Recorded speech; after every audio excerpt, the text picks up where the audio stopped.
What's up, y'all? Folks from the front seat, right here, live on the Grind TV. Chrissy Keys in the house today, y'all. Holistic restoration. Come on.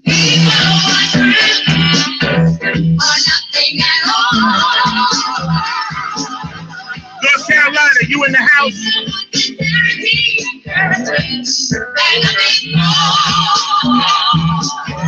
Ohio,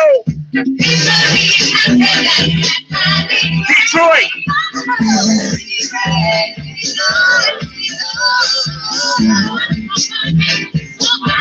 New York, Strong Island,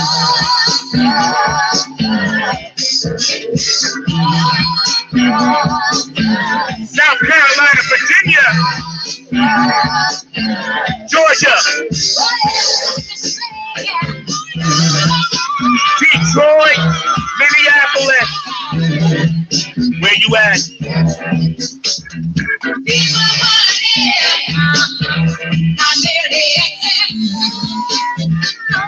Get up around the world right now.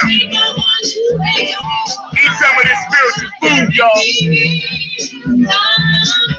Chrissy's in the house with us today. In the front seat. New Orleans, Texas.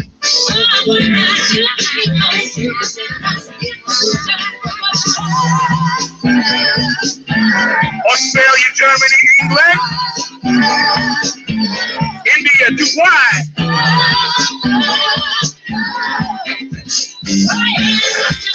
California, Washington State, Nevada, Hawaii, Japan, China, Brazil.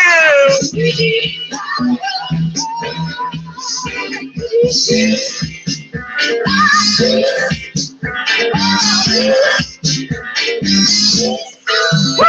It's hot today, y'all. Get ready to eat. Spiritual food. Don't fight it. That's what I'm talking about. Folks from the front seat. Night on the Grind TV. Right here on StreamYard.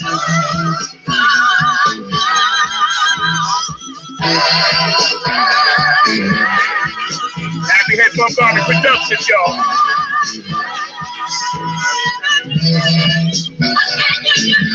Come on, I need you to clap your hands. Clap your hands. Come on.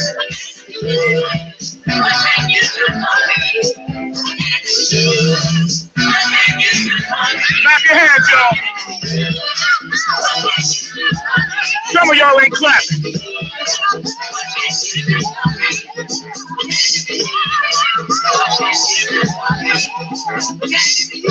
I see you, Brandon. Thank you.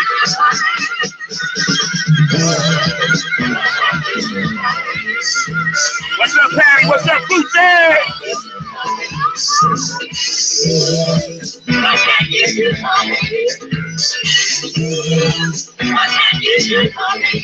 Woo! It's gonna be hot, y'all. My special guest today, live right here on the front seat, Mrs. Chrissy Key Rollins hanging out with us today. And it's gonna be a beautiful day. I'm gonna bring Chrissy on in a minute. Let me get my headphone adjusted. Give me 1 second. There we go. Main shouts out to my main man, Mr. Mark Lee, behind the glass, keeping it real, keeping it classy, always making it funky and sassy. Chrissy, how you doing? You all right? Your family good? What's going on? Hey, how are you? Zach, doing well. Thank you. How are you doing today? I'm good. I'm pumped up now. I got my pumped up music in, and I got you on the show. Absolutely, one of my most favorite people in the world. And all the great things that you do. You can hear me, right? You good? I can, loud and clear. Thank you so much for your kind words. Yeah. We're trying to make sure this doesn't get staticky. So yeah, Yeah, man, it's so great. What's up, Dr. Brookenstein? For everybody out there, please stay active on the thread. Please hit Chrissy Key up. She's got so many great things popping. She's a regular on the show, about rotating once every 6 to 8 weeks, and we love having her. So for everybody out there watching, love you guys. Thank you for supporting the show. Chrissy, we're gonna jump right into some things. Chrissy Key Rollins, holistic restoration. Is what you do. So kind of give us like a slight little bit of an overview of what that is for our new people tuning in. Yeah, absolutely. So simply put, approaching life from a holistic perspective, at least the way that I approach it, is that one that allows you to not just take life at face value, but to always keep in mind your whole entire self, the wholeness of the people that you are interacting with, and the wholeness of this entire unfolding that we're witness to and participating in at this time. So it Yeah. moves us past how things appear, how they seem, how they feel, how they look to be, and takes in more of the story. So we can bring a truly holistic approach to life, to ourselves, to our relationships, to our finances, and just, making it in the day to day. So what I love about this, and what I practice it day in, day out within my own life. I've worked with clients for over a decade now using these same tried and true principles. And what I love about it, first of all, is that you don't have to take my word for it. Anything that I share with you today, or any of the conversations that we have, it's all things that I invite you to try on for size. Truth is a direct experience, and whatever it is that you are looking through, whatever lens or filtration system that you are looking through to interpret this world around you, is going to determine your experience. So instead of just listening to the concepts that we just talk about today, I invite everyone who's listening to try them out for yourself and see if it starts to open up more options, more choices, and allow for a little bit more flexibility and control in a situation that we are so seemingly out of control of the majority of the time. So I would say, Yeah. from a holistic perspective, it's finding a place for everything and understanding that everything has its place, and allowing yourself to work through life from that perspective, instead of this splintered off, limited perspective that we can easily get wrapped up in as we're here having our own individual journey. Yeah. It's funny you say that, because every time is just the way the universe works. Every time you're scheduled to come on, we are either having another layer of this thing peeled back Mhm. with some type of societal illness. And I want to ask you, for our audience, and I have this serious question that I've been asking around, and I know you would have a great answer for it. Again, we're hanging out with the amazing Chrissy Q Rollins, Holistic Restoration. Her stuff is on the bottom. Please follow her. Do you Thanks. think we are in a PTSD type situation, the whole world, and we're all, since our brains are all really connected, we're all experiencing this thing where we're suffering from post-traumatic stress disorder from the past, whatever, year, 2 years, 3 years, 4 years, whatever. Do you think it's really starting to separate the strong from the weak?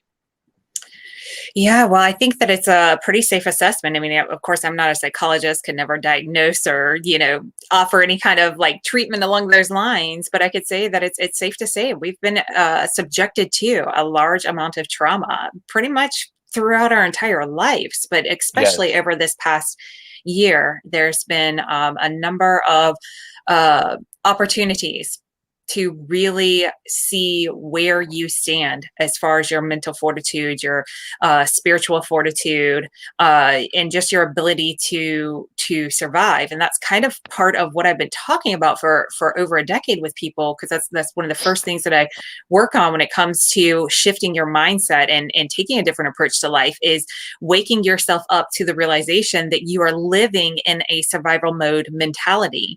And that's driven a lot in our society by scarcity, which is part of the problem that we see going on right now. But this whole idea that we can step out of a survival way of approaching life and into a realization that, while yes, our death is inevitable and impending in any moment because we are mortal beings here on this planet, that the majority of us and the majority of our time is not spent in true survival situations, especially if you're tuned into this conversation right now, because in order to tune into this conversation, you have to have access to some level of technology. And if you have access to this level of technology, chances are you're not spending your day in, day out looking solely for something to eat, something to sell, or some way to literally survive in your day-to-day life. Now, a lot of us have dire situations going on, especially after the perpetuation of what's unfolded over this last year. So there definitely can be some survival instincts that are heightening right now. That is just a natural part of the process. But when you can take a step back and allow yourself to stop operating solely from a survival mode, you can begin to make more choices, have a little bit more control in what kind of options it is that you have in your day-to-day life. So this is a problem. If we are not aware that we're running from a survival mentality and that we're going to make decisions based from that mentality, then we don't realize that, well, quite frankly, that we have another option that we can go about this. If we look at this entire human experience as kind of like an overall survival situation, but one in which you're never going to survive. Like, that's part of the game. You're not getting out of this alive. None of us are getting out of this alive. Now that heightens our concerns and it alerts our system to be on watch. But in the moment to moment, like right now, for example, while yes, there are things that you and I both need to do in our life to ensure that we can continue to have food on the table, roof over our head, those basic survival needs met. Right now in this moment, we're doing all right. And when we can stop in the moment and come back to the now and realize that where we are is okay, that we are actually doing all right, even if we're not doing all right, then at least we can start to build up some of that spiritual and mental fortitude and begin to fortify ourselves in a much more solid way than just relying on everything to line up in our favor can bring to us. So I think that Zach must have hopped off. So I'll just keep right on talking about this survival mode. Oh, here he comes back. See, nobody survives. Anybody can just get cut off there. Yeah, I'm sorry. I don't know what happened. See, they're trying to stop me from surviving. But see, and I was just gonna say, every time we have something, somebody tries to get in there, but that energy ain't gonna happen. Listen, you said something very important, that the game almost in a sense is rigged, in the sense that we all are trying to survive something that is unsurvivable. And I love the way you put that, because that to me is a very profound way of saying it's still going to be okay. The worst possible things that could happen in our lives, and we've all had them. And in the glorious end, the Creator has set this up to where we still have the right choices to make down here.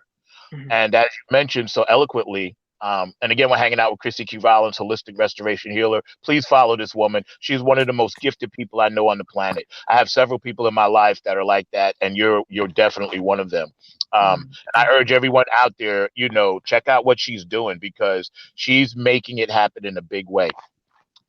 When I live my value out loud and I give life to my soul's desires, I always go back and read some of your stuff, and I look and see, what you're saying, because it's important to me. And when you say that statement, when I live my value out loud and I give life to my soul's desires, what are you actually telling your inner soul to do? Yeah, so such a good question, and it's kind of what you're telling your inner self to do, and it's also what you're telling the world.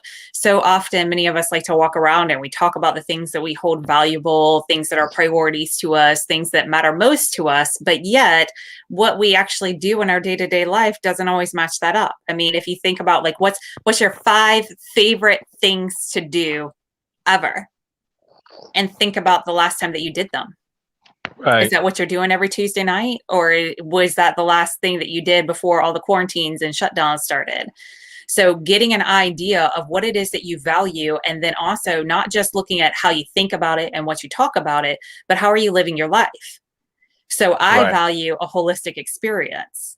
So when I approach life, everything that I do is represented, or that is represented in everything that I do. So Right, right, right.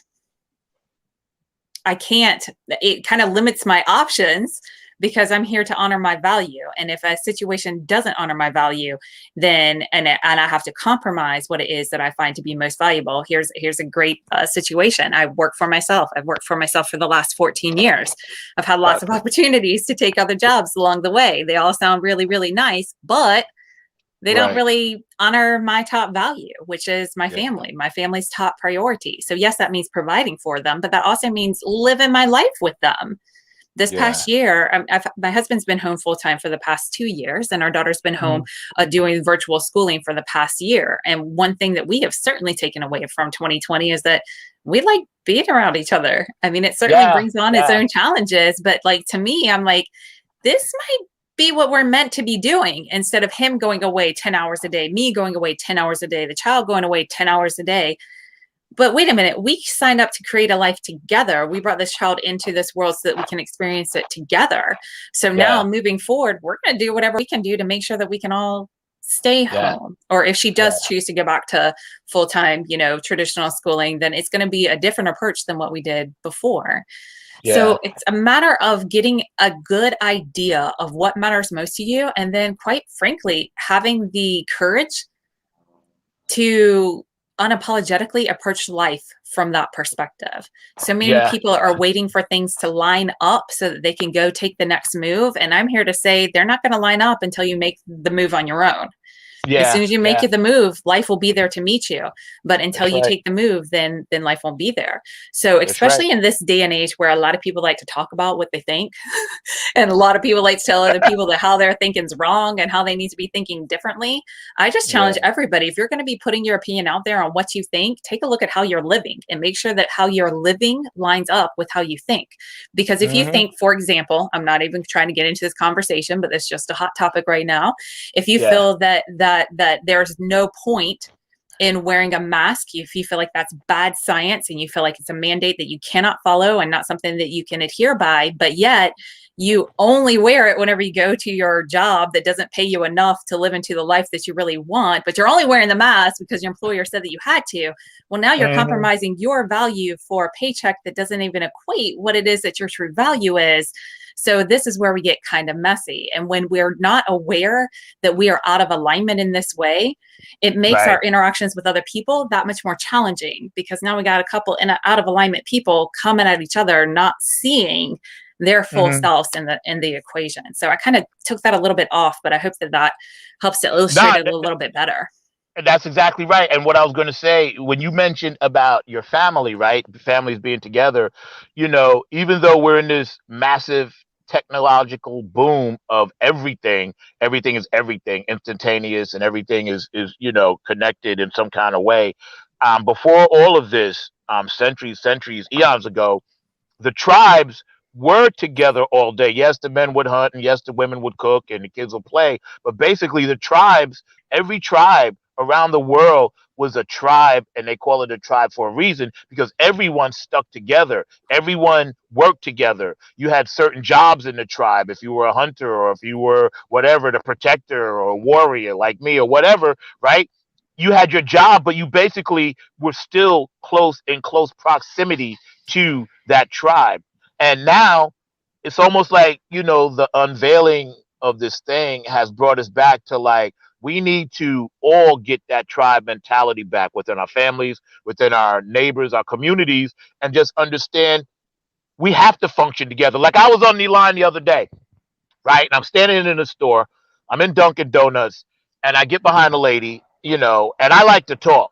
So I'm always going to be like, "Hey, how you doing? Hey, what's up? What do you think about this? What do you think about that?" Now these are strangers, and I notice a lot of the younger people, and this is no slant on younger people, they really don't want to have a conversation. And I was trying to figure that out. I thought to myself, well, something's wrong here because I'm a stranger. I'm only gonna be in your life for like the next 30 seconds till I get my chai latte. But I should feel secure enough as a human being that I love other human beings to say, hey, how you doing? How you holding up? I'm checking on your mental health. I don't have to know you to do that. And I'd like you to comment on that. Do you think lack of communication is making things worse due to the technological boom of communicating without words. Yeah, absolutely. So I could really unpack this. We could probably make a whole Please entire show unpack it. around it. Unpack it. So you hit on a couple of key things. One, yes, younger generations are definitely more impacted and have a more challenging time to effectively communicate. But this isn't something that they just woke up and were born into. This isn't just a side effect of technology, although that does play a part in it. It's Right. also the effect of generations of ineffective communication. Yeah. So what happened along the lines, or at least from my best energetic assessment, is that there's a generation prior to ours in which things didn't go so hot. Kids didn't really have Yeah. a fun time. It wasn't really honoring children, and a lot of adults, like my parents' generations, had it really rough growing up. There was a lot of abuse, be it mental, physical, psychological, a lot of mistreatment of children. As we know, child labor laws came around, at some point, definitely before my parents' time, but you know what I'm Yeah. saying. So there's Yeah. generations of unhealed trauma Yes. that is getting Yes. passed down Yes. the line. Yes. Yes. Along with this unhealed trauma comes the inability to effectively communicate. This is where trauma comes about from my experience. Trauma is unresolved energy that gets built up in the body. It can be psychological, but it also manifests physically if it's left unattended to. This is where a lot of internal imbalances come about, and a lot of mental and psychological imbalances come about. So we have this inability. We've been denied, like from the very beginning, a deep understanding of how to work with the emotional body, how to identify with and process and effectively work with our emotional side of ourselves. So this past generation, which had this whole emotional side of themselves denied to them, were left with this suppression of trauma, this inability to communicate it, because we're only taught five senses. We're taught how men are supposed to be. We're taught what's expected of women. We're taught from society what to expect and what's acceptable, what's not acceptable. And there's not a lot of explanation. There's not a lot of communication to help to understand. That's So right. part That's of right. these truths, or part of what gets communicated, is true, and it lines up with our energetic system to register as truth, but then it gets all twisted up with a bunch of stuff that's not truth, and it causes a big mess.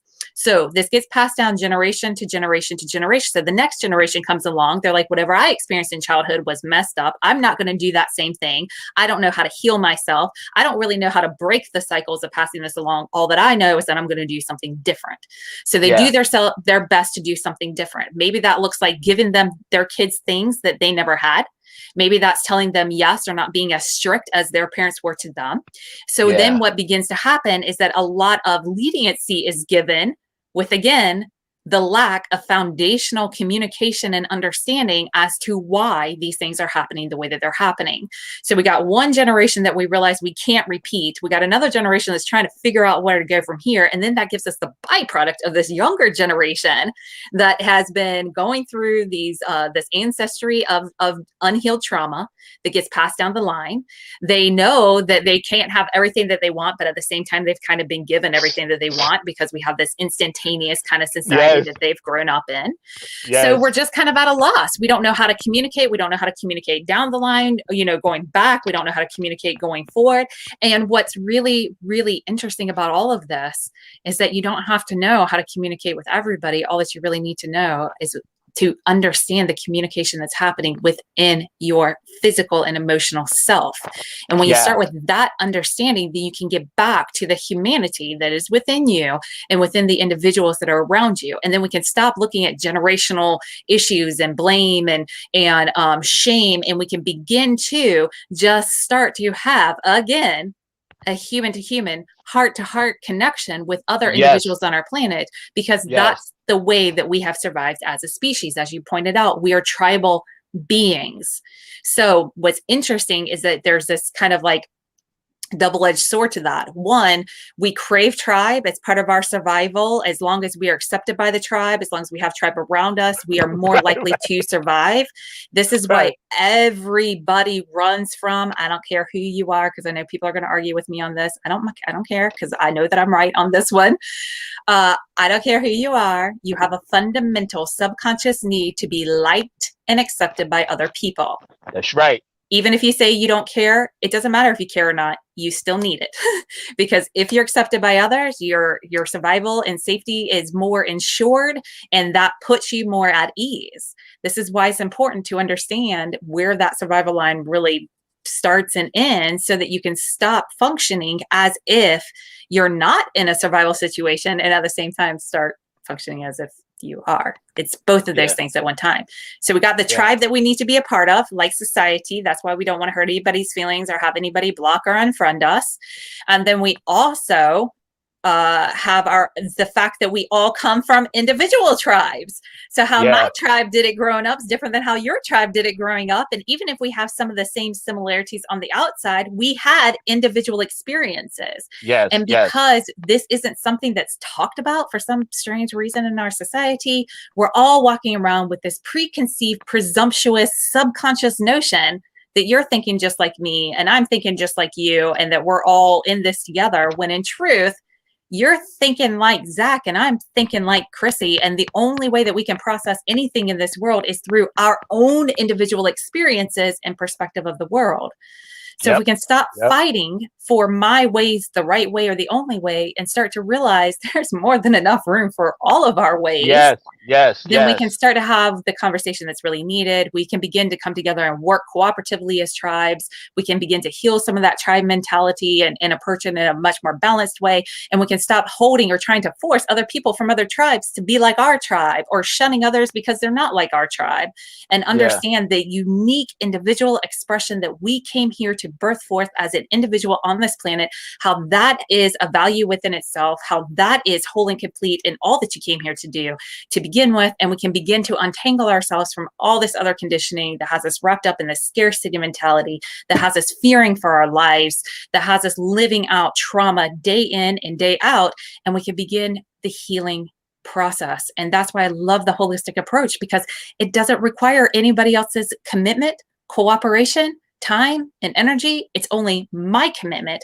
my Amen. time, my energy invested into my healing. And when it's done, in my experience, from a holistic approach, at least the one that I bring to the table, not only is my life an ongoing healing experience for myself, it becomes an ongoing healing experience for everyone who crosses my path along the way as well.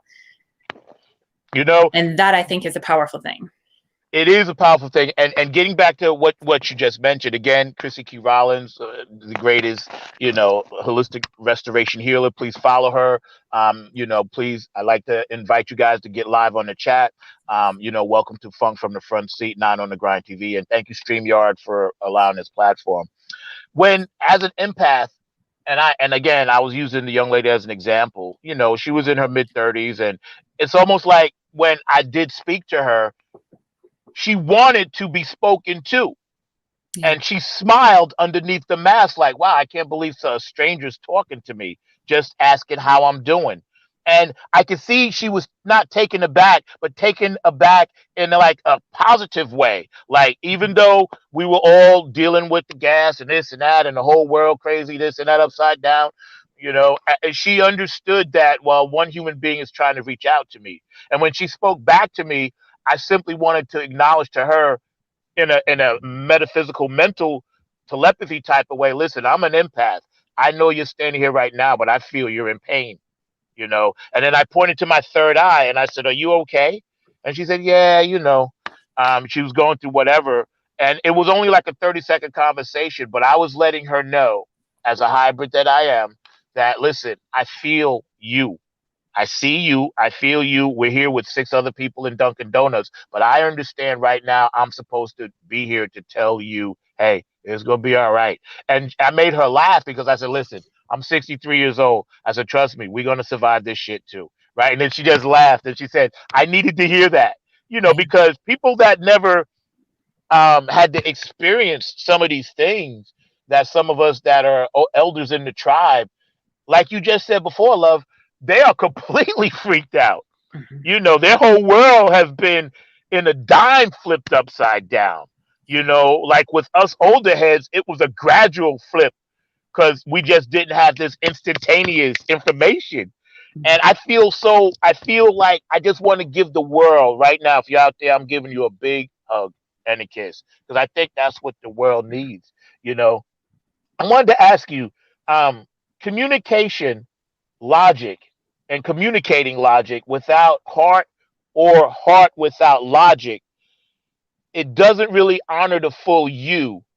Is that something that you're trying to get people to understand and tap into how they can, if they don't honor their full self, what you just said so eloquently, and it kind of ties into it, they're not really honoring their heart's desire? No doubt, no doubt. I think that this is something that really bubbled forward over this past year as a lot of people were communicating what they felt to be true and what they thought was right. And I found it worthwhile to note that even the truth communicated in the wrong way is still wrong. It doesn't make it right. It's not just about the facts, the physical, the here and now, which you can see, touch, feel, put onto paper. It is about everything that makes that possible. It's about everything that's behind that that cannot be put onto paper. It's about the whole story, not just the splintered off physical expression of what's happening. We are in a third dimensional world. We have a 3D life experience, but that doesn't Yeah, it doesn't mean that we're not energetic beings, because when you get to the very core, scientifically speaking, of every single piece of matter that's on this planet, that you find the same exact energetic molecules bouncing around. So what we're having is an energetic experience that feels and seems, that can be interpreted through the senses to be this seemingly 3D physical experience. So up yeah, until yeah, now, and we have felt this in a number of ways, throughout our society, but there's been a heavy leaning towards putting the value on the physical expression of things, the masculine, what things look like, this perfection.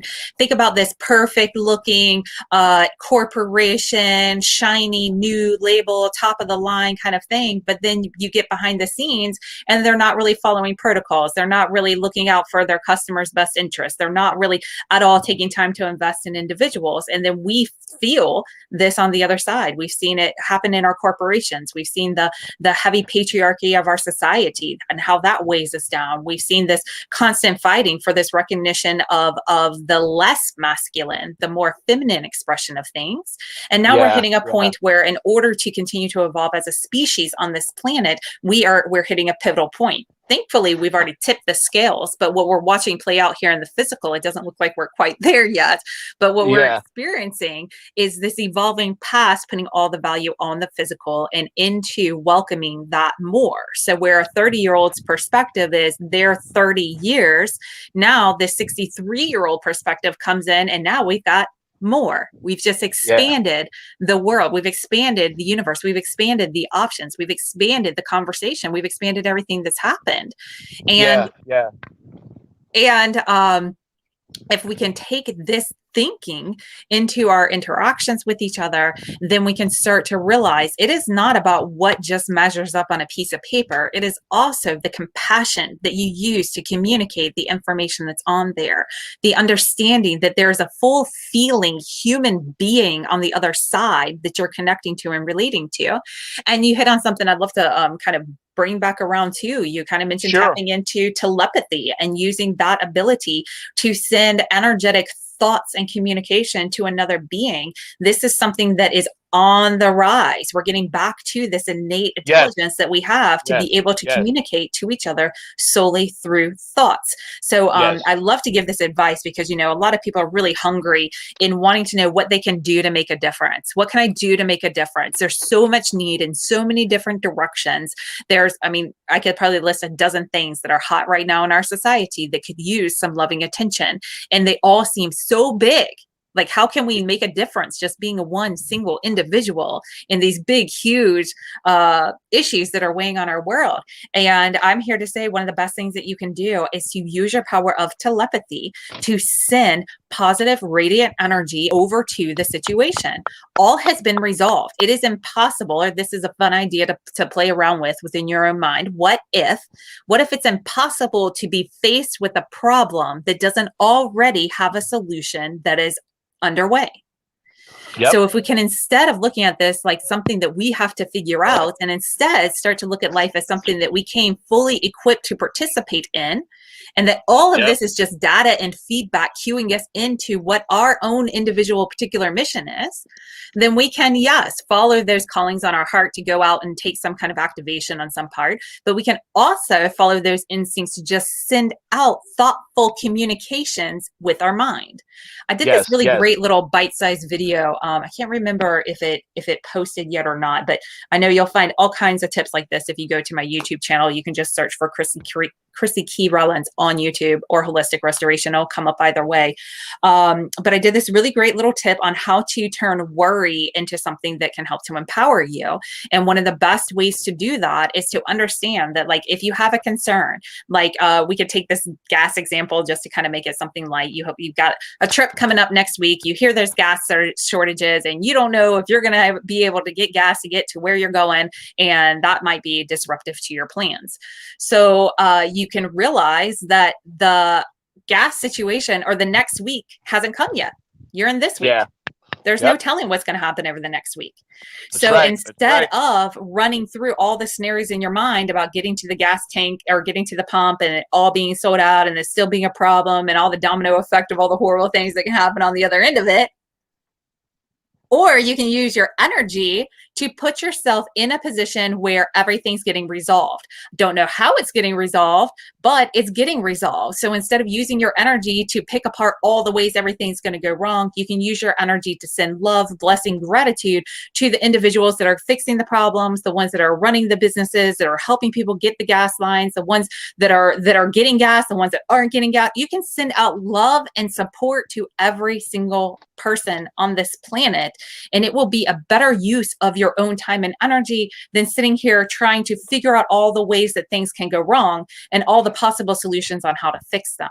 If you're meant to be part of the solution, you're going to be part of the solution, and otherwise you're just kind of, what is that, like it's like being frivolous. It's not being a good steward with your energy is what it is. Yeah, and it's not solving any of the problems. That's right. And you know what? Coming up on the other side, I'm going to run my quick commercial right now and give a few shout outs. Please hang it with us. Chrissy Key Rollins, you guys out there, stay active on the thread. Follow this woman. She's amazing. She's a healer. She's a restoration healer, a holistic restoration healer. And, you know, she's always on my show, and I'm so grateful to have you. I'm going to have Mark set up this commercial and give a few shout outs. But when I come back on the other side, I do want to ask you a question about why people are so intimidated by using their third eye. And that's a question that I was saving that I want to ask you on the other side, because we all have that gift. So I just want to know, in your opinion, why do you think that is? But before that, P-Funk Radio, thank you so much. Bootsy and Patty, thank you. Philly Phil, get on the Funk Bus. Tony Cam, I love you to death. Joe Keys, please send me another shirt and a hat. HJ Entertainment, you know how we go. Heidi, you my booking agent. Kane and Jams, Kevin, hey, you know, you and Nancy, y'all doing your thing out there. Love y'all, man. Congrats on the new podcast. You get ready to start. We got some music to produce. Dr. Brookenstein takes care of my website, my photos. Curtis Wilcox, Pat, Miss Pat Diori, Aquarius Rising. I love you guys. And anybody else out there that's supportive of the show, Brenda and Kara and all my peeps out there, man, know that I love you guys to death. My family in Virginia. And Nikel, this is for you. I hope you get better soon. We're hanging out with my funk sister. I'm her protector. I'm her Anunnaki warrior, Miss Chrissy Key Rollins. Mark, go ahead and set that P-Funk thing up, man. I appreciate you back there. We're going to come back on in about 30 Hey, this is seconds. Keith Jackson with P-Funk Radio, inviting you to check out my brother Zach Robinson with Funk from the Front Seat. Saturdays, 12 noon on the East Coast and 9 a.m. on the West Coast. It all happens on 9 on the Grind TV and also on YouTube. Great guest, great conversation each and every Saturday. That's Funk from the Front Seat with Zach Robinson on 9 on the Grind TV and YouTube. Check him out.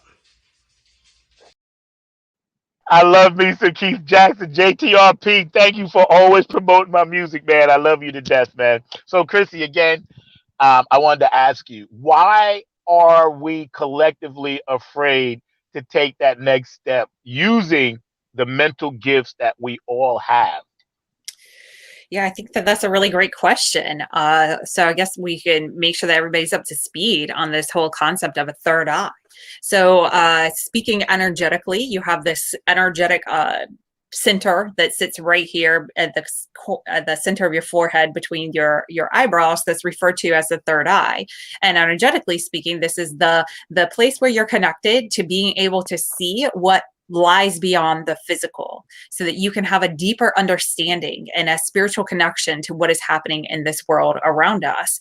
And I think there's a number of things. One, if we just take it from like a physical, look at what's up with the third eye and people not utilizing them.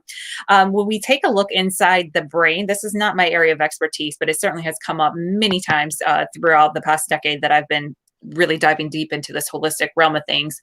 If you look inside the human brain, you'll find located behind the third eye in this area of a gland that isn't really discussed. It's not talked about in our society. It's not something that we learn a lot about whenever we're going through traditional education, but it's the pineal gland, Pineal.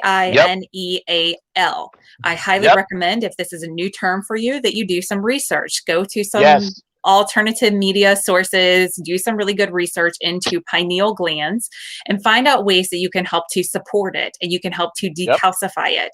This is a gland that is underutilized by a lot of us current society dwellers. And it's also something that many people in the natural healing world feel has become calcified over time due to our exposure to aluminum, fluoride, and other nutritional discrepancies that are happening. So if you're somebody who's really interested in heightening your connection and being able to tap into these, this more of who you are and what this life has to hold, I highly recommend you do some research into the pineal gland and to see about doing some good decalcification, eliminating, if not completely, reducing, if not completely eliminating, any kind of fluoride or aluminum that you have in your diet or exposure in your personal products, as well as doing overall body detox. I do a nutritional cellular detox. So if anybody wants some help in the detox direction, definitely you can hit me up for that as well. But get some good quality nutrition coming into your diet. Get yourself good and fortified in this area, and you will find that things will start to open up a little bit more easily for you. So we've got the fact that society doesn't even talk about it. We got the fact that traditional ways of living, especially in this American lifestyle, actually hinder, block, and completely calcify the pineal gland from actually functioning the way that it's supposed to. But this dates back to early civilizations were tapped into the power of this gland and how important it was and how necessary it was for us to live into our fullness as humans here on this planet. So I think in part we're dealing with some physical obstruction due to our current society, and we're dealing with some educational obstruction because we're denied our fundamental right to know that we're spiritual beings having this energetic experience here on this realm and on this planet. But so then beyond that, if we go beyond that, I think it is just a matter of, one, the conditioning, and two, the lack of example. So many people want to break the cycle of what has happened before, but we're using old tactics to go about it, which is why it's becoming so messy.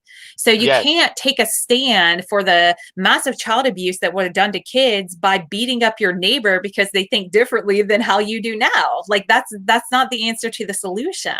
But unfortunately, up to this point, how we have seen things in society, let's take this toxic masculinity that's kind of a popular topic these days. What we're talking about is this idea that in order to be like a man, then you're going to be big, you're going to be loud, and when people aren't listening to you and giving you the respect that you inherently deserve by being a man on this planet, then you get louder and more forceful, and you use your physical 3D strength in order to get your point across, or to get your way, or to have what you want, or to secure your power, right? So what is needed is this understanding that there's nothing to be afraid of. And also, none of us are getting out of this alive. So we got to bring in more of that story, and to understand that the power that is given to the physical expression comes from an unseen divine nature that's backing it up. So when you see people raise their voice or try to make themselves larger, what they're saying is, I feel like I'm losing power, so I'm going to go the old school route of trying to get it back in this realm by making myself louder, because if I up my volume, I'm upping my density and my frequency of what I'm taking up space place here, and I'm trying to gain my ground. So if now that you've heard this conversation, you've explored this a bit for yourself, or you're like Zach and I and totally committed to bringing peace, love, understanding, and change to this world, then now Amen. whenever you hear somebody or see somebody, witness somebody display themselves in this way, you don't have to go into the default triggering of, oh my gosh, I'm under a survival situation now. Instead, you can realize what's happening and say, wow, this person who I'm connecting with or trying to connect with is obviously feeling threatened, like they need to gain some power. So let me give them some recognition. Let me use my calm compassion in order to connect to that human that is inside this person who is feeling like they're at such a desperate point that all that they can do is scream or yell or make themselves big and bad. So because we don't have the example, because this doesn't occur to us, because we're so conditioned to be triggered by our survival needs, and simultaneously trigger or conditioned into watching trauma take place and be inactive. I mean, it's really quite disturbing when you take a step back and look at what's happening to society. It's like this big, massive psychological experiment that nobody realizes that they signed up for, and that you're going to be susceptible to, especially if you don't even have the full story to start with, or an option to explore a different perspective than just go through the motions, get it all done right enough, and you'll get something on the other side. I think enough generations have gone through to realize, like, that's crap. That's complete garbage. So now we got this generation of people that are committed to doing things better, that are just doing their best to follow all the rules and do all the right things because they just want that relief, that little thing on the other side that will just make things a little bit easier, a little bit better, a little bit more bearable, a little bit more like what they feel like they deserve. Yes. But it actually is a hamster wheel that will keep the cycle going, which is why I encourage you to open that door to the more of who you are, the more of what's happening around you, because then you can get into a truer experience of yourself. And from there, your options become absolutely, without a doubt, this is not an exaggeration, your options become absolutely limitless in what is possible for you. And in the end, life's going to do whatever the heck life's going to do anyway. So you can fight it, you can force it, you can push your way through, and you will be just as miserable as you are in each of those moments. Or you can wake up to the fact that life's going to do exactly what it has planned to do with you. And if you can relax into the ride and learn how to trust yourself and the universe as you come together to have this cooperative experience, then you've totally changed the name of the game, and you can completely change your life experience, even if nothing in society changes, even if your spouse doesn't change, even if your kid doesn't change, even if the government doesn't change, whatever it is that's got you all agitated. Realize you can only get agitated where you are out of alignment with the fullness of who you are and that this life is. That's the only way you can get agitated.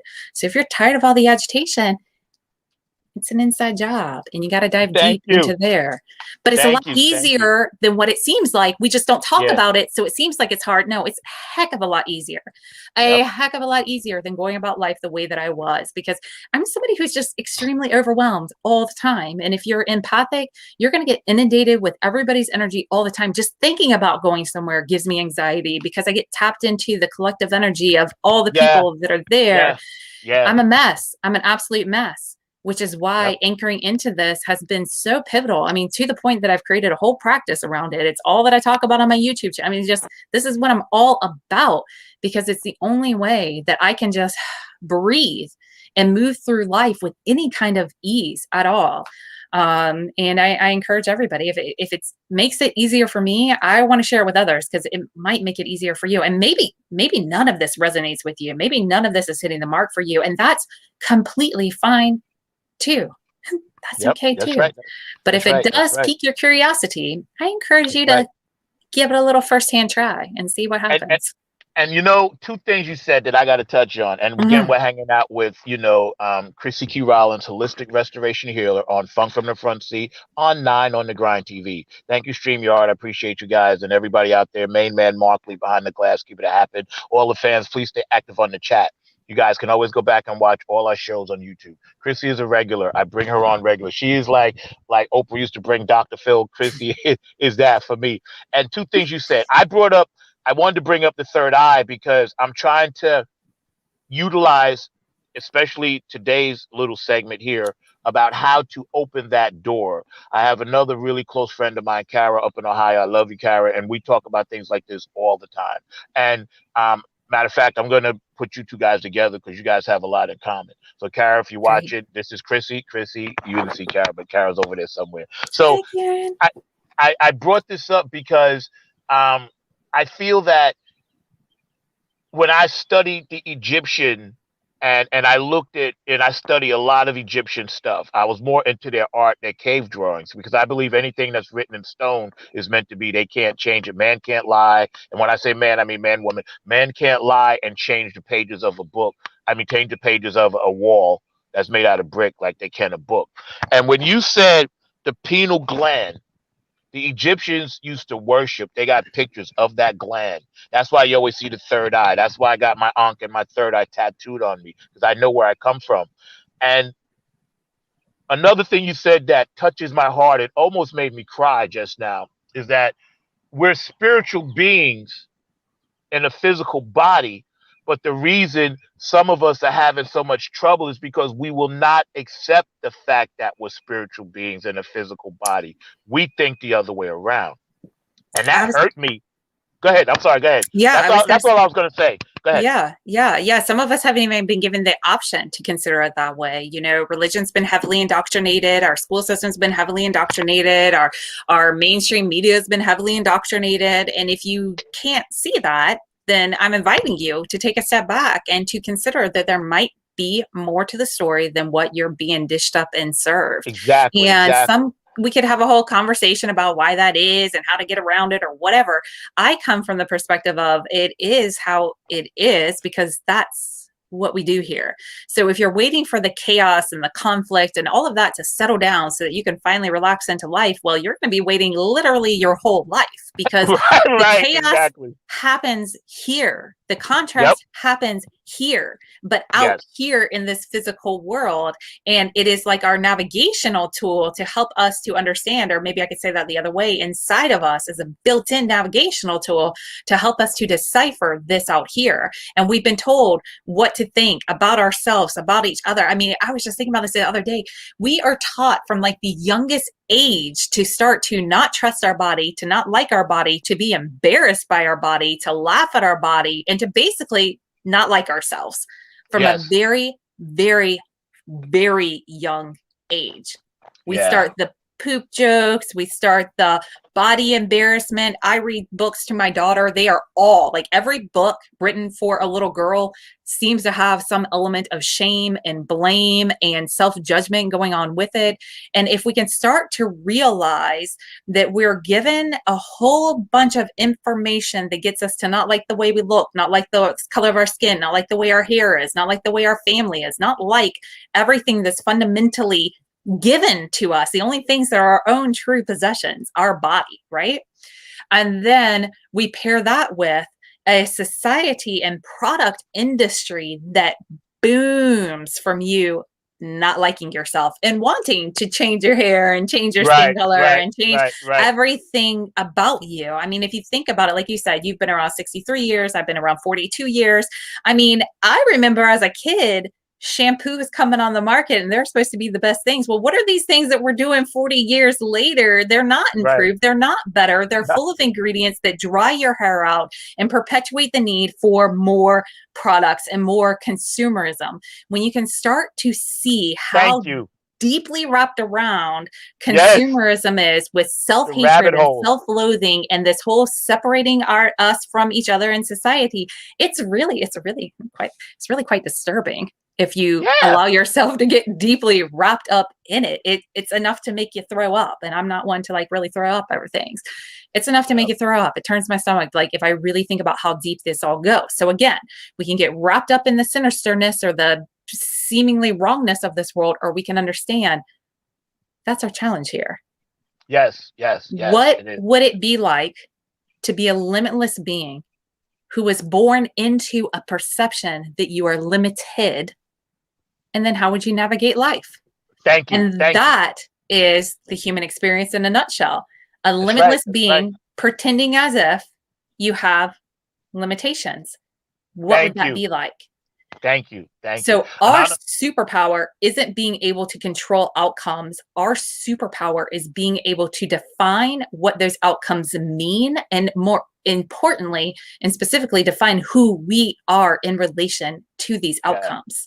yeah, So yeah, this is why we're all tangled up. If we think we're at the mercy of what's happening and we think that's feedback on what we're doing and we think that that's showing us what's to come, and we're not realizing that everything we're experiencing in the physical is the old dying off, making room for what is to come next, you're going to be in a perpetual state of not there yet, not there yet, not there yet. And it gets very tiring, very draining, and very dissatisfying. It is. And you know, it's funny you say that because an Anunnaki soldier from another life told me a long time ago. I asked him, I was like, where's the key to knowledge? And it manifested itself in Maurice White's song, That's the Way of the World, Earth, Wind, and Fire. When a child is born with a heart of gold, right? That's what you're born with. We're born with the light, the knowledge inside of us. And you said something so very cool. And I hope everybody's paying attention to this woman. She is brilliant. And I'm telling you, you know, I can't wait to be part of her docu-series. But when we teach everything that we know to be pure and good out of us, like you said, it starts at a young age. People were calling us names, or we look at ourselves and we ain't this, we ain't that, right? And it's a deeper sub level, because imagine, and like John Lennon said, imagine if we all could come together. But I think about if we were all understanding our natural gifts and we could all just use them for good, we could achieve a certain level of nirvana here in this generation, in this energy space. But like you said, this is the chaos. And I like how you referred to that. And you told me this a long time ago. You know, you said, hey, because I was asking you some stuff. He's like, no, no. He was like, this is the chaos. This is what it is. And once I started really understanding that, and I got my first crystal from you, and she's my crystal lady, just so y'all know, I get all my crystals and stuff from her. And I met you through Tish Oakley, another beautiful spirit on this planet. So hi, Tish, I love you. Hey, Um, Tish. if once I got hip to that, and you kind of helped me, you know, like understand that, I was like, oh, so I'm supposed to be and supposed to feel a certain way sometimes because this is my mission. And you kind of helped me get back on track with that. And it's funny how all of us light workers found each other right around the time we would need it, you know. And you're an amazing person. If you were speaking to, you know, our audience as you speak to them, and you were going to tell them, listen, open up your third eye, let nature get in, and kind of just understand, you know, how would you explain to someone that has no knowledge of this but really wants to help? You know, they really do want to help, but they don't even know how to ask for it. Yeah. Yeah. So often we go seeking answers outside of ourselves. And if you were going to go seeking an answer outside of yourself, find another teacher like myself, or, you know, someone else is bringing this message of wholeness and compassion and humanity to the table, because there's lots of really great teachers that are stepping forward. And get out into nature. If you want to do something physical, you said nature, and that really like sparked it in my mind, because that's where a lot of answers come. Because when you're in nature, you are way more closer to your true essence than when you're inside your house, online on a computer, or checking what's happening on your smartphone. That is a way more tapping into more of this conditioned part of you than if you're actually outside in nature. So just go for a walk. Just go find a spot to go sit, be in the shade, be in the sun, whatever calls you. There's no right or wrong thing to doing this. It's just allowing yourself the possibility for something more to come through. So if you want a physical thing to go do, go find someone to follow, get more into these thoughts, go to my YouTube channel. I got hours and hours and hours of videos of me talking about this from various different perspectives. Or, you know, go out into nature. So that would be a physical thing that you can go do. If you want something that is not physical, which I would encourage you, like the first step would be figure out how to do it physical. The next step would be figure out how to do it without it being in the physical. What you can do is simply this: intention goes a long way. We are here on a mission from our internal self who's driving us. So it's what gets you to make all the mistakes and all the great choices that you make. All of it is divine appointment. You've not made a misstep this far. You're perfectly on track. Like, even if it feels like you went off track somewhere, you did not. It's the illusion that you went off track that you're looking to heal from. Okay. Yes. So you're always on the right track. You're always in the right place. You always have something that's inside of you that is getting you to where you need to be. It's what's gotten you this far. If you want to be able to partner with that aspect of yourself and not have to do all the heavy lifting on your own and put all the pressure on yourself to make all the right moves and all the right turns and do all the right things, intention goes a long way. Set the intention to open up so you can declare it. You can, if you feel comfortable enough declaring it, then declare it. I now have opened my third eye and I'm ready to receive the information that is coming for me. Amen. If you don't feel that comfortable, that's okay. You can do it more as a curiosity and say, what if I'm ready for my third eye to open up? And allow yourself to just hold the inquiry and just be okay with the curiosity of it. You set the intention. You can just even ask a question. You can say, I'm drawn to learning more about my third eye. What is next for me to know? Just say it out loud. Say it in your heart. Say it quiet. It doesn't quite matter as long as your intention is aligned with it. And then watch what happens. And this isn't a sit and wait kind of situation. This is go live your life. And you'll start to see, this is how the divine works. You can't go find it. It's like if you seek after something, you're putting out the energy that something's missing. So you're going to have the experience of not finding. So you got to approach this a little different, because this is something that you don't have to seek. This is something that you already are. You already have. Exactly. Yes. So it's not so much let me go find it or make it happen or I got to figure this out. It's allowing yourself to step into the awareness and the possibility that you might be receiving more. And then do your best to set aside expectations of what that information is going to look like, how it's going to come, because it finds you. Yes, it does. You don't find it. You seek it, you'll be looking for forever. It finds you. Yep. And the best way that it can find you is being still and quiet and in the now. Yeah. And that doesn't mean that you have to literally sit in silence for 15 hours. It just means quietness is when this thing isn't telling you that you're doing things wrong and that everything's going to hell. Quietness is when this is either silent or it's supporting and advocating for you. So seek that silence in your mind and watch what can come through. And for me, I had so much mental chatter happening that I didn't even know that I had mental chatter, because my mental chatter was telling me like, gosh, glad we don't have that. They seem like a real mess. Good thing you don't have that going on, right? A lot of my mental chatter quieted after whatever it was that was out of balance started to settle or heal. Then I was like, whoa. It's kind of like smoking cigarettes. I don't know if anybody's ever had that addiction that is listening. Before, when you're a smoker, you just like smoke, and then you quit and you're like, gosh, when did I ever smoke? That had to take like 2 hours out of my day to sit around and smoke cigarettes. When did I ever do that? Right? It's that same kind of idea, right? I think that what you mentioned about allowing yourself to lower the expectations of the information you get, because the information you get is going to be up to you. I love that concept, because too many times we are thrusted into jobs, society, families, husbands, wives, partners, whatever, right? And we're automatically up here with everything, when really we should be here just trying to meet, the expectations that, okay, I may not be playing at Madison Square Garden, but I'm playing the Madison Square Garden Festival. So that's good enough, because that's where I was supposed to be. And in a lot of professions, people are always stepping on each other. I've seen so much hate and anger in the social media platforms the past 3 months, because now that things are opening back up, everybody feels, hey, I'm back to normal. I can start shitting on people again. And please, out there, know that the people that I love and that I know, love this, what we do. I'm not talking about you, but I have seen a lot of people lately, man. They're very, very angry and uptight. And I was like, well, damn, didn't 2020 teach us anything?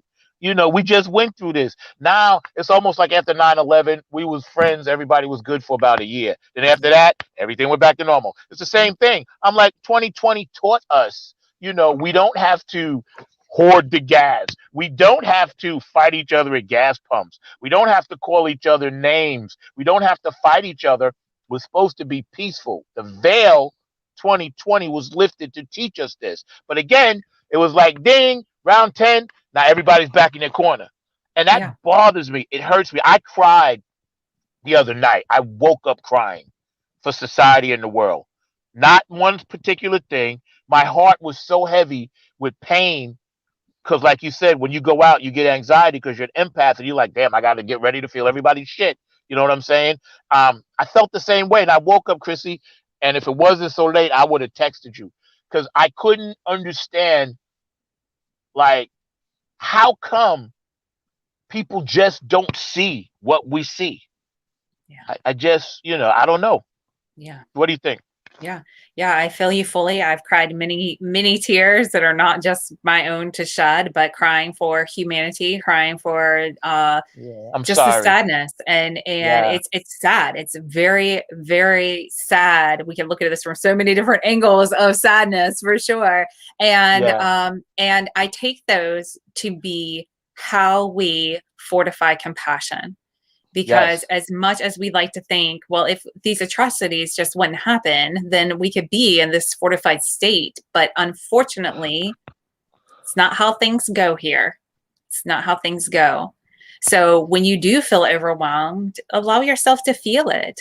I mean, there's no wrong feeling. All of them are valid. All of them are necessary. What happens Yeah. and we start to go off track is when we are not responsible with the energy that's being sent to us. That's Yes. right. That's right. That's right. And before I bring Mark on, because he's scratching at the bit back there. Thank you, Mark, for your patience. I wanted to ask you one more quick question. We can elaborate, and I hope you can hang with us a few more minutes because I appreciate your time. Chrissy Key Rollins, one of the greatest ever. I'm glad she's in my life.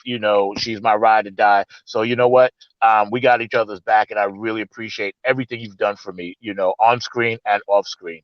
Many a time, you guys don't notice out in the audience. I call this woman, I text her about stuff, and she always gets back to me. She is a true spiritual, true funk soldier, you know. And And and and and oh, go ahead. I want to add this because this just popped back into my mind. For someone who is feeling that separation from where it is that you want to be and where you are right now, start to think about what would you be doing in that life. Like you bring up Madison Square Garden. A lot of us have these big lofty goals, which I think is another detriment of society. This whole think big idea is really used to disempower us, along with a lot of the things that really could be here to empower us. But think to yourself, what would your life be like?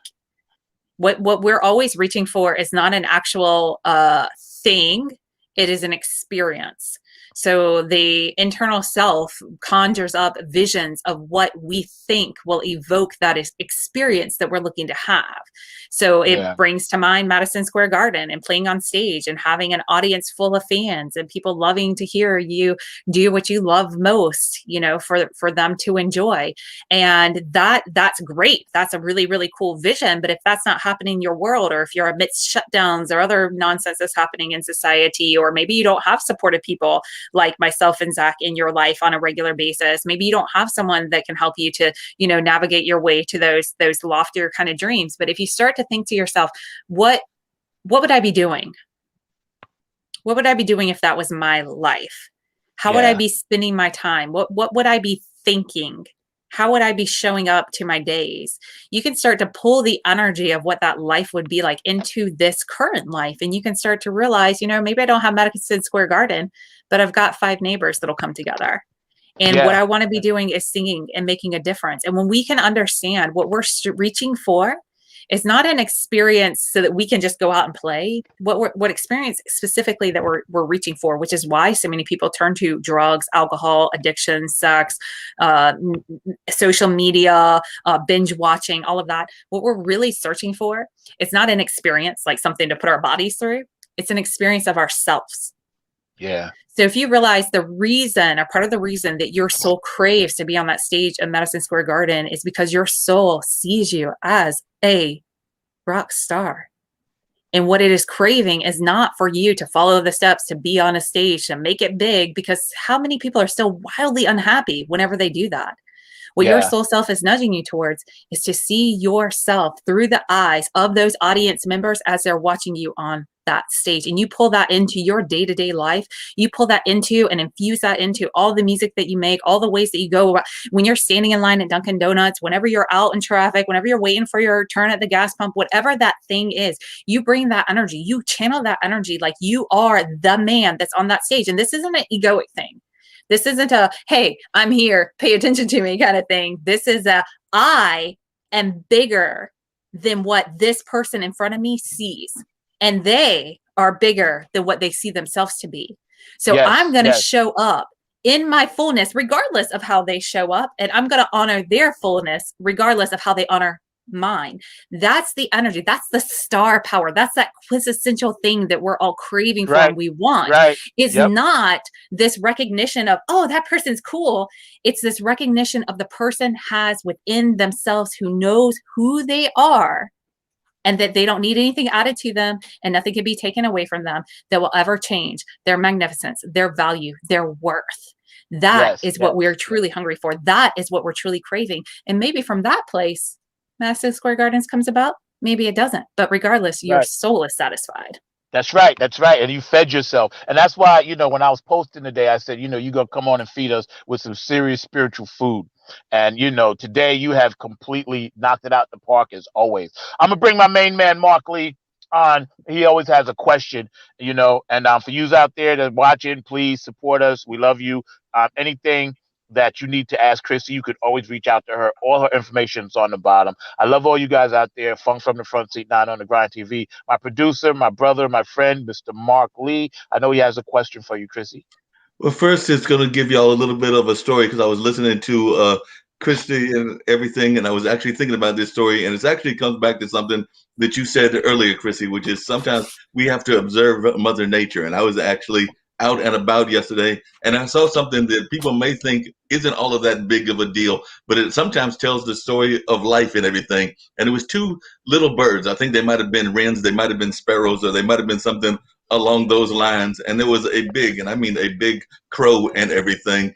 And those two little wrens were definitely working out that crow because, like I said, I don't know if the crow was trying to take their food or trying to take whatever was going on in their life, but they were not having it. And those two little wrens beat the heck out of that crow and definitely did not allow him to raid their space. So I know sometimes that's some of the stories that we have to share and everything, even in observing things. So like I said, that was just me walking up. I think I was going to the corner store, as I oftentimes do way too often and everything. And I just happened to look over there and they were in a parking deck kind of area and everything. And I was just really fascinated by that.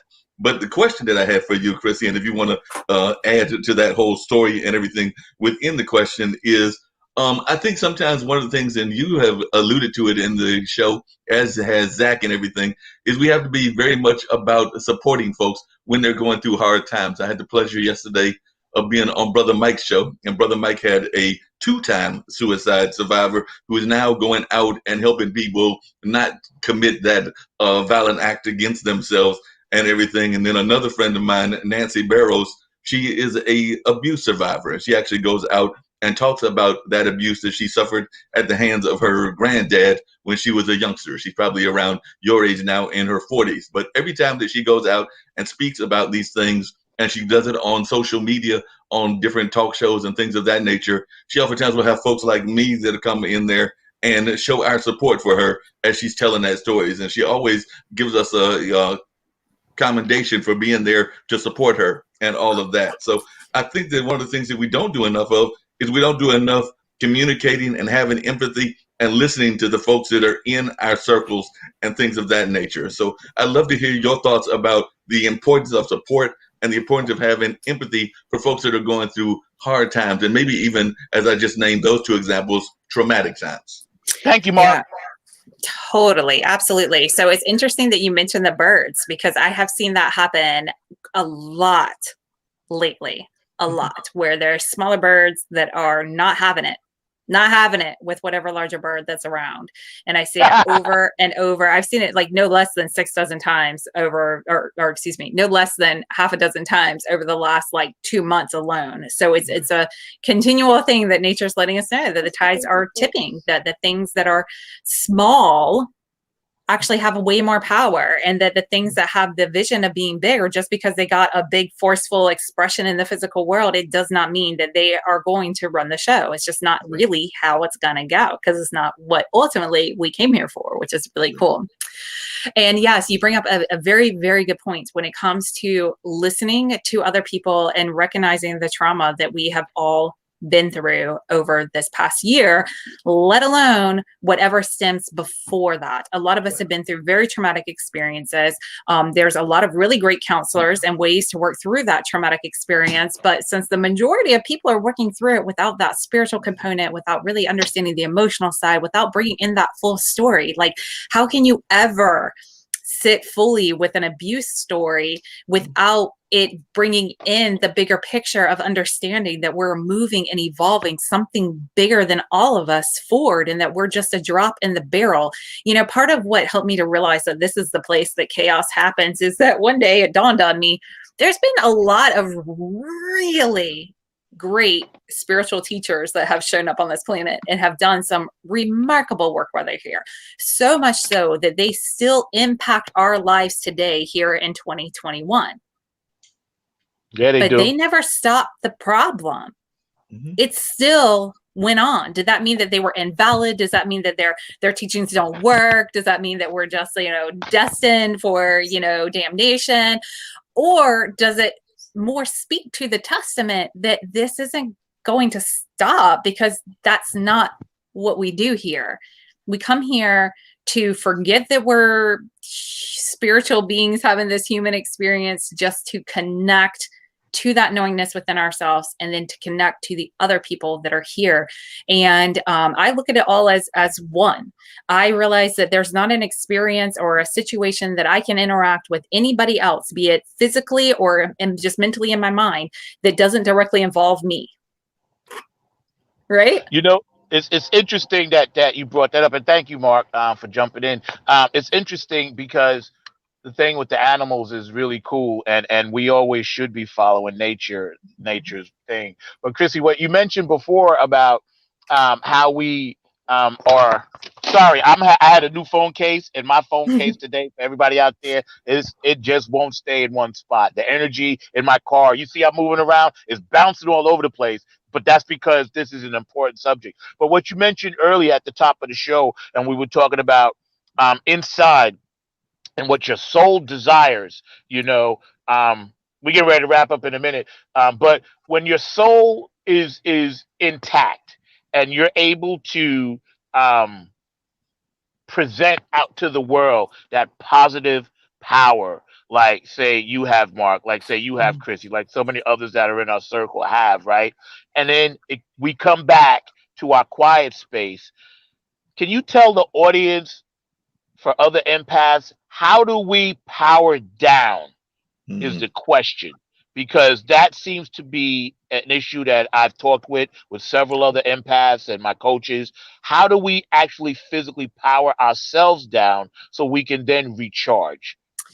Yeah, that's a great question. And this is what comes to mind, because a big message that I've gotten over and over again, especially since all the, more obvious traumas have been happening within our society, for many of us empaths and those that are feeling big feelers and those that are easily energetically drained by situations and other people, one of the biggest lessons for us to learn that we are currently going through, why we are experiencing things the way that we're experiencing things, is to realize that we actually don't need to save anybody. Nobody needs our help. Nobody needs our help, myself included. Nobody needs what it is that I am here to give and share. And at the same time, people need it, which is why I'm here to give and share it. But people are going to be fine regardless if I show up and do my part or not. And that's a hard thing for people to wrap themselves around, because so many of us have gotten ourselves validated and finding a lot of value and worth through our helping other people. And for us to face a situation, especially one where there's such an apparent need for help, and then not be necessary for us to help, it's not something that would come naturally to our mind. But what we begin to understand, if you start to look at it, what is your true motivation for helping the other person? Is it because it's the most fulfilling thing that you can do for yourself right now? Or is it because if you do this, at least you can get validation that it mattered that you were here today? And if you're doing things to help other people from a place of self-fulfillment and validation, which typically doesn't happen on the conscious level, very few of us think like, wow, this is going to help me be validated. Most of this happens on a subconscious level. Then we become very tired, and we can get our energy very wrapped up. We become very energetically drained because we're constantly putting out in order to fill ourselves up. And because this is an inside job, we got to start here first. So really, one of the most selfless things that you can do is move yourself up to the top of the priority list. If you know that you're going to have a better day if you start your day with yoga, if you know that you're going to have a better day if you stay away from alcohol, if you know that you're going to have a better day if you stay away from foods that don't serve you, then show up and give yourself those things. If you're not doing those things, then you're perpetuating this depletion of your own energy. If you're finding yourself strung out because everybody seems to come to you with their problems, but you have your own problems that you need to sort out, that in itself can be energetically draining.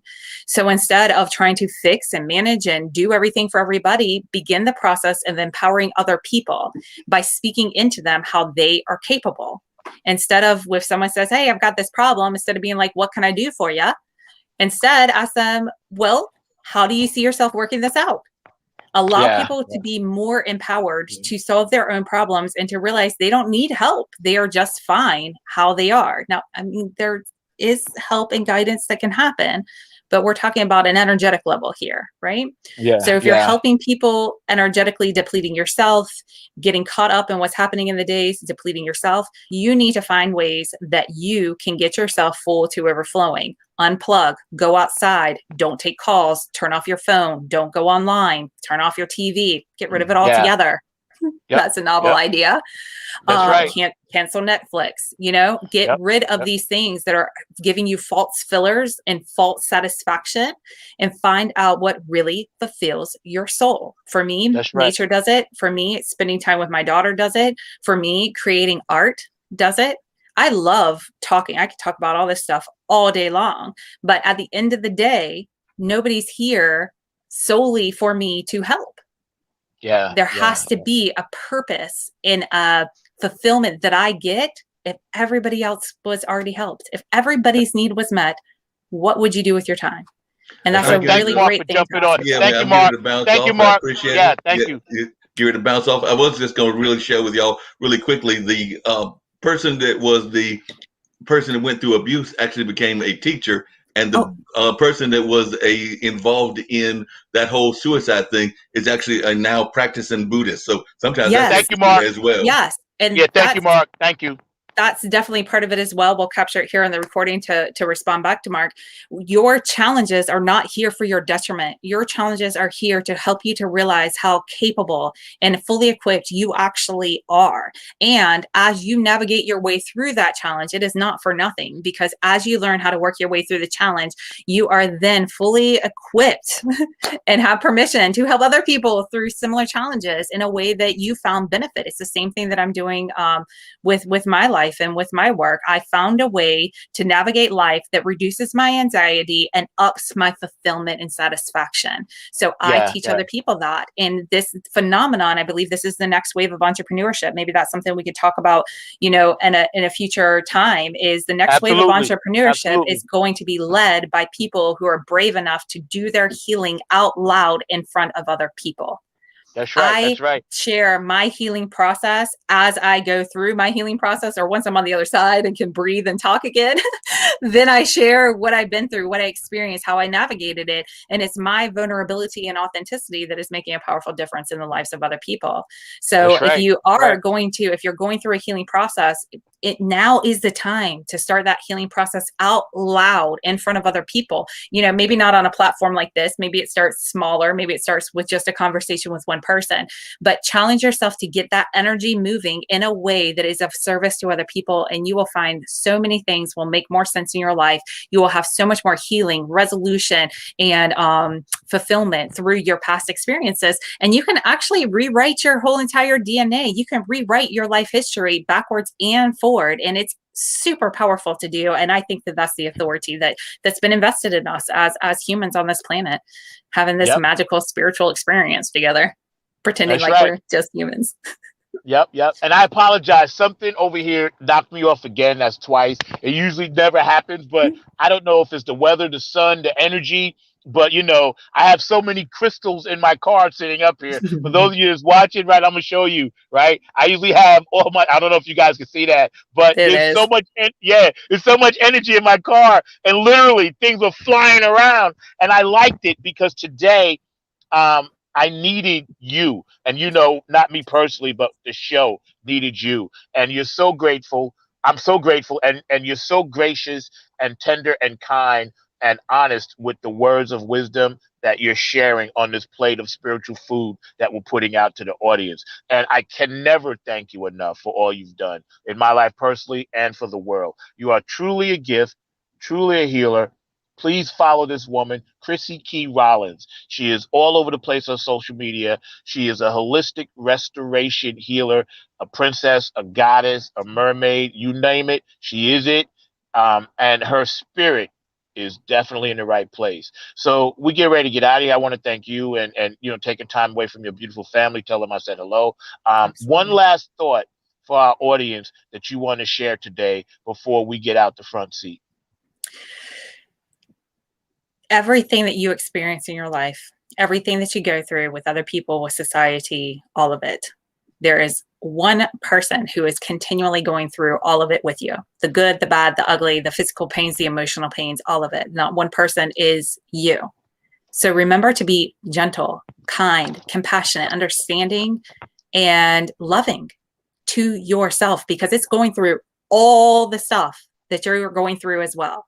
Your physical body's going through all the aches and pains. Your emotional self is going through all of the disappointments and heartbreaks. When you sign up to make sure that you are one person in your life that will consistently advocate for you and will not continue the cycles of abuse and harm and mistreatment, it's a powerful place to be. It 100% absolutely changed my life, physically, emotionally, financially, relationship-wise, everything. So I would say, if nothing else, be gentle with the one who is with you everywhere that you go, and that's you.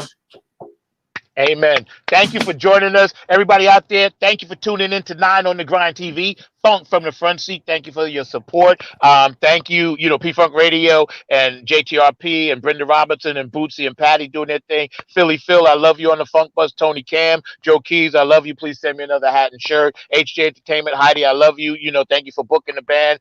K&N Jams, Kevin, David Brooks and Curtis Wilcox and Pat Diori, Aquarius Rising. My main man, Mark Lee, producing all the shows. We did have our 1-year anniversary last year, so I need everybody. Get your shout on. We get ready to get out of here. Chrissy Key Rollins, you were great. Thank you. I love you for everything you do, and I hope you come back real soon. Let's go around the world.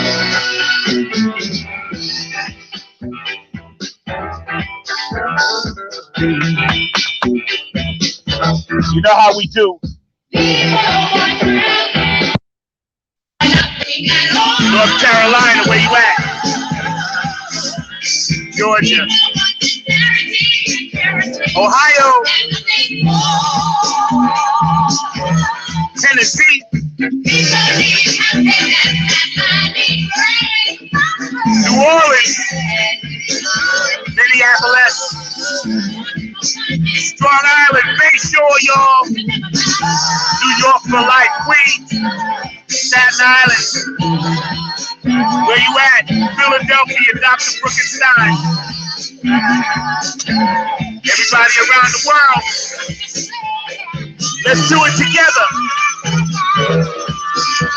Funk from the front seat. I love you, Donna Steve, Maggie Mays, Funky Corner. You got got the store up. I love it.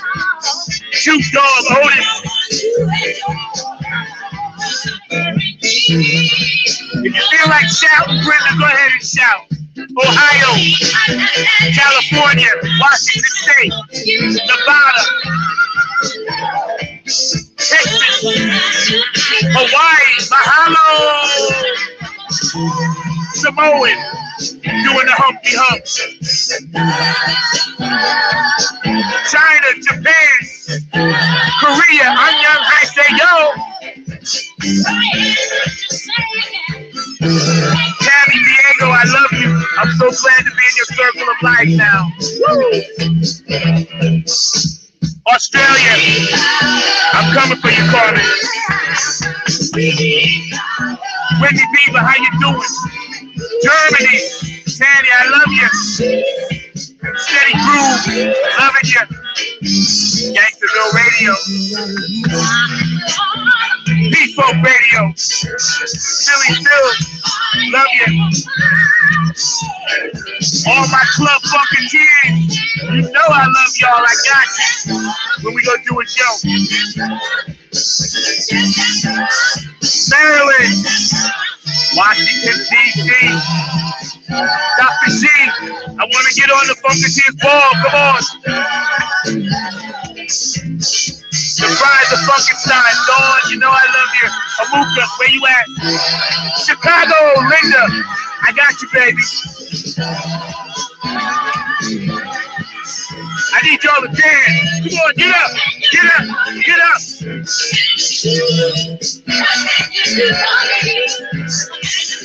India, Aiken, I hope you feeling better.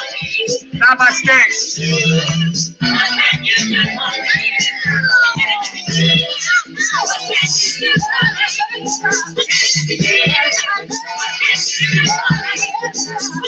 Let's roll on them, y'all. Funk Dick ready to go. Ready to roll. Uncle Joe Santiago, I love you, baby. I love you.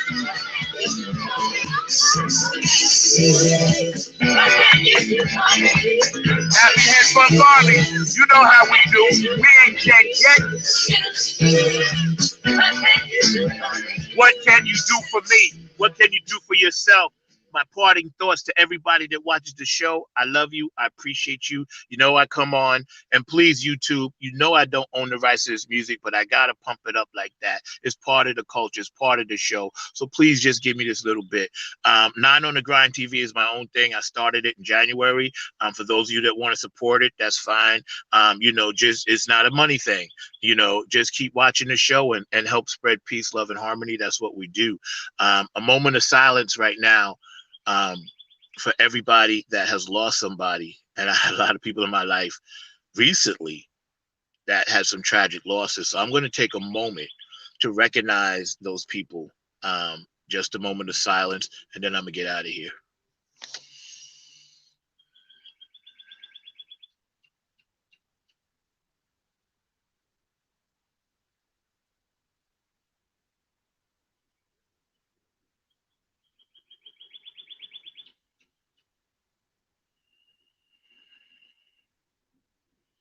Thank you for watching the show.